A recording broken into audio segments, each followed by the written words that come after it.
वाचले पाहिजे पुस्तक, वाचले पाहिजे वृक्ष, वाचले पाहिजे पुस्तक, तरच टिकेल निसर्ग अन सुधारेल माणसाचे मस्तक, तरच टिकेल निसर्ग अन सुधारेल माणसाचे मस्तक। अक्षरानंद संस्कार केंद्राने पुस्तक वाचन ही महाचळवळ सुरू केली। ही चळवळ एक महान यज्ञ आहे, ही काळाची गरज पण आहे, कारण वाचन संस्कृती लोप पावत चाललेली आहे। आई वडील आणि शिक्षकांसोबत पुस्तके हे पण जे आपल्यावर चांगले संस्कार घडवतात, ते आपल्याला माणूस म्हणून कसे जगावे हे शिकवतात, अर्थात माणसाने माणसाशी माणसासह वागणे हे शिकवतात।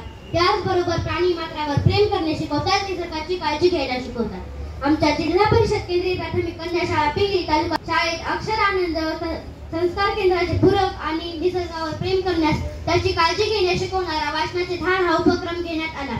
या उपक्रमात अक्षरानंद वाचन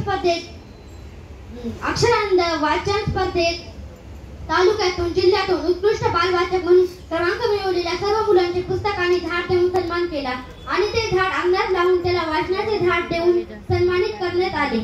आणि त्याचबरोबर ती धाड जसजसे वाढेल तसतसे वाचनही वाढले पाहिजे हा संदेश देण्यात आला आणि मीही हा संदेश अवलंबला आणि वाचन वाढवले। या संस्कारासाठी मी अक्षरानंद संस्कार केंद्राचे आणि माझ्या मार्गदर्शक शिक्षकांचे तर आभार मानते, पण मी वाचलेल्या माझे सर्व पुस्तकांना शतश नमन करते आणि मी वाचलेल्या वृक्ष या पुस्तकाचे परीक्षण थोडक्यात सादर करते। मित्रांनो, तसे तर मी अक्षरानंद वाचन स्पर्धेत सहभाग नोंदवल्यापासून माझे 200 पुस्तके वाचून झालेली आहेत। त्यातील वृक्ष या पुस्तकाचे मी परीक्षण थोडक्यात सादर करते।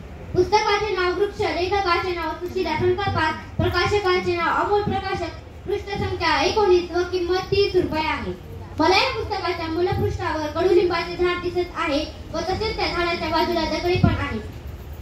मूलपृष्ठ, मला या पुस्तकाच्या मूलपृष्ठावर वेगवेगळी झाडे दिसत आहेत, जसे की आंबा, चिकू आणि फणस। पुस्तकात काय आवडले? मला या पुस्तकातून हे आवडले की आपण जास्तीत जास्त झाडे लावले पाहिजेत व आपल्याकडे झाडे लावणे होत नसेल तर झाडांना तोडू नये। मित्रमैत्रिणींना काय संदेश देणार? मी माझ्या मित्रमैत्रिणींना हा संदेश देणार की आपण जास्तीत जास्त झाडे लावावीत व सीड बॉलचे प्रमाण जास्तीत जास्त वाढवावे। धन्यवाद।